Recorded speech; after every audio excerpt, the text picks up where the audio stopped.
દીકરી નવજીવન ન્યૂઝમાં એન્કરિંગ કરતી હતી અને આના વિશે મેં પહેલા વિડીયો બનાવ્યો હતો કે એમના વિશે લોકો ખરાબ કોમેન્ટ કરતા હતા કે તું કેમેરામાં કઈ બાજુ જોઈ રહી છો. એ દીકરીને બંને આંખોએ દેખાતું નહોતું, પણ લોકો એ સમજતા નહોતા અને લોકો એના વિશે ખરાબ એમાં લખતા હતા. અને એ બાબતનો મેં એક વિડીયો બનાવ્યો હતો, સામાજિક બાબતનો.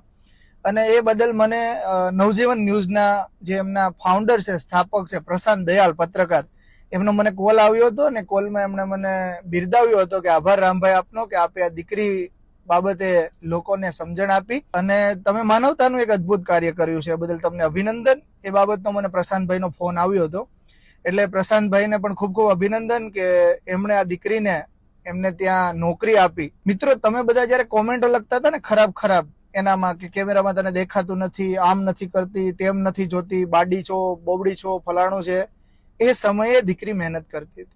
નવજીવન ન્યૂઝમાં એન્કરિંગ કરતા કરતા દીકરીએ જે તમે ને હું નથી કરી શકતા ને, આ દીકરીએ કરી બતાવ્યું છે. બંને આંખો નથી, બંને આંખોથી દેખાતું નથી, પણ એ દીકરી લેપટોપ એટલું ચલાવતી હતી સ્પીડમાં કે તમે અને હું નથી ચલાવી શકતા.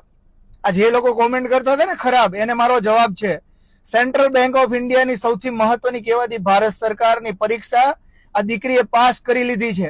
આ દીકરી હવે સેન્ટ્રલ બેંક ઓફ ઇન્ડિયામાં નોકરી કરશે, બેંકમાં. હાલ દીકરી બેંગ્લોર તાલીમમાં જશે, ટ્રેનિંગ પૂર્ણ કરી અને અમને કોઈ બેંક પસંદગી આપી દેવામાં આવશે. અને તમે તમારી જેવા સંસ્કાર વગરના નાલાયકો, નાલાયક જ કહીશ, તમારા મા બાપે તમારામાં સંસ્કાર નામનું કોઈ નિમક કે મીઠું નાખેલું જ નહીં હોય કે કોઈની બેન દીકરી સામે કેવી રીતે વાત કરવી, કોઈની બેન દીકરી વિશે કેટલું બોલવું ને કેમ બોલવું. તમે નાલાયકો જ છો. તમારા ઘરમાં નથી, બેન નથી. તમારી બેન વિશે હું આવા શબ્દો વાપરીશ તો તમને ગમશે, નહીં ગમે, મરચા લાગશે.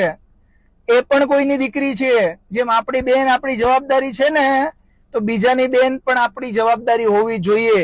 મારો પહેલી વાર, મારી 500 રીલ છે, પણ આજ પહેલી વાર મેં ગુસ્સામાં ઊંચા અવાજે વાત કરી છે. ઘણાને કદાચ નહીં ગમે કે રામભાઈ આ રીતે કેમ વાત કરો છો, તમને કોઈ દિવસ આ રીતે વાત કરતા મેં નથી જોયા, તમારા વ્યક્તિત્વને આ નહીં શોભે. પણ મિત્રો, બેન દીકરી માટે જયારે અવાજની વાત આવશે ને, ત્યારે રામ ખુમાણ બોલશે. કોઈની પણ દીકરીના વિશે કોમેન્ટ કરી દેવી ખરાબ, તું આવી છો, તો ઢીકડી છો, તું ફલાણી છો. તમને ખબર છે કેવી છે? તમે એના ઘરે જઈને જોઈ આવ્યા છો? તમે એનું ઘર તમે ચલાવો છો?